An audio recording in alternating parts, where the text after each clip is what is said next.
कुछ देर पहले हम ज्वेलरी स्टॉक्स की बात कर रहे थे, स्पेशली टाइटन की हम बात कर रहे थे और टाइटन में देखिए आप लगातार आज के सेशन में शानदार रैली हमें देखने को मिली। 4% अप, इनफैक्ट 4.5% अप आज के सेशन में। ब्रोकरेजेस की भी राई थी, लेकिन डिटेल में समझते हैं कि ब्रोकरेजेस क्या मान के चल रहे हैं, Q2 अपडेट ऐसा क्या आया और टाइटन पे अभी तक का पूरा रिसर्च आशीष चतुर्वेदी लेकर आए हैं। बताइए Ashish, good afternoon. Good afternoon Shreya. देखिए 4% की तेजी स्टॉक में आज फिलहाल देखने को मिली और दरअसल क्वार्टरली अपडेट्स सबको पसंद आया। खासतौर पर अगर आप देखें तो सभी सेगमेंट्स में ग्रोथ यहां पर आपको देखने को मिली है। जो ज्वेलरी सेगमेंट है इसमें 19% की बढ़त है। हालांकि इसमें एक चीज ये भी कही जा रही है कि सोने की कीमतें बढ़ी हैं, इसी के चलते आपको रेवेन्यू में इजाफा देखने को मिला। हालांकि मैनेजमेंट खुद कह रहा है कि पिछले साल के मुकाबले अगर आप देखें तो जो टोटल बायर्स हैं ज्वेलरी सेगमेंट में, इसमें मार्जिनल डिप आपको देखने को मिला, लेकिन 19% की जो ग्रोथ है अपने आप में काबिले तारीफ है।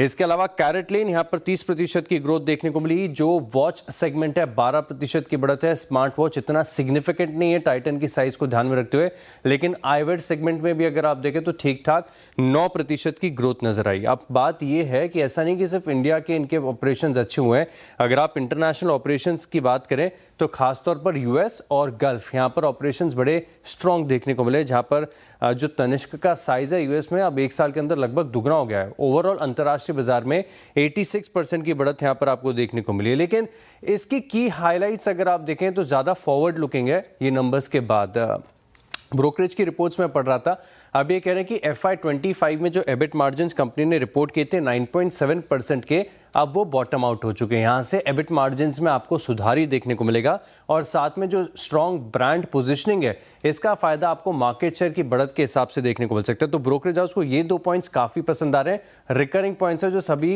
रिपोर्ट्स में हाईलाइट किए गए हैं और वैल्यूएशन के लिहाज से अगर आप देखें तो ये स्टॉक हमेशा से महंगा था, आगे भी महंगा ही रहेगा।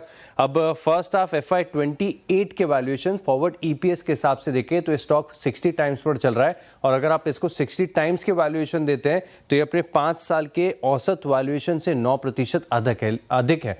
लेकिन अच्छी ग्रोथ और बढ़िया मार्केट शेयर गेन्स के चलते अगर आप देखें तो स्टॉक में खास एक्शन नजर आया। टाइटन में खास एक्शन, शुक्रिया आशीष जानकारी के लिए। टाइटन पे व्यू तो ले लिया, फंडामेंटली कैसा साउंड करे, लेकिन चार्ट्स पे कैसे प्लेज और जिस तरीके से रैली आज देखने को मिली है इसके बाद क्या मूवमेंट होना चाहिए। राजेश सातपुते जी, टाइटन शानदार रैली आज के सेशन में, अब क्या लग रहा है आपको, चेज करने लायक है, फॉलो बाइंग नजर आएगी 3562 के लेवल पर? शायद देखिए टाइटन का चार्ट बढ़िया है। अगर आप इसका ऑप्शंस का डेटा भी देखें तो यहाँ पे लॉन्ग बिल्टअप भी दिखता है, करीबन ओपन इंटरेस्ट में जंप है। अगर आप इसका स्ट्रक्चर देखें तो लगता है ये 3600 के आसपास इसमें एक छोटा हर्डल है। लेकिन अगर मुझे एंट्री करनी है तो definitely I will be a buyer on dip. Dip कहाँ तक मुझे लगता है 3550 वो डिप रहेगा, यानी करंट लेवल से 25 पॉइंट का अगर डिप मिलता है इंट्राडे में फिर बाय करें आप।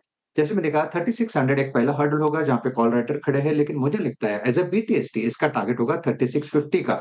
सो टाइटन इज अ बाय। अगर एंट्री करनी है तो बाय ऑन डिप करें, स्टॉप लॉस भी थोड़ा 25 पॉइंट का नीचे ही रखें।